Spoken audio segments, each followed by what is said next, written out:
ఇప్పుడు మీరు చూడబోయే ఈ ప్రాపర్టీ కంచించెర్ల దగ్గర జుజ్జూర్ అనే గ్రామం నుండి రంగాపురానికి వెళ్ళే తార్ రోడ్డుకి 200 మీటర్ల దూరంలో డొంక రోడ్డు ఫేస్ అండి. ఇది వచ్చి ఎకరం పొలం అండి. ఈ ఎకరం పొలం వచ్చి ఓనర్ గారు 55 లక్షలు చెప్తున్నారండి, నెగోషియబుల్.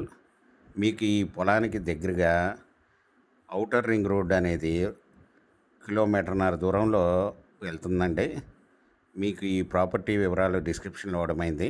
అది చూసి మీకు నచ్చినట్టయితే స్క్రీన్ మీద ఉన్న ఫోన్ నెంబర్కి కాల్ చేయగలరు. మీకు ఈ ప్రాపర్టీ నచ్చినట్టయితే సబ్స్క్రైబ్ చేసుకోండి, లైక్ చేయండి, షేర్ చేయండి, కామెంట్ చేయండి.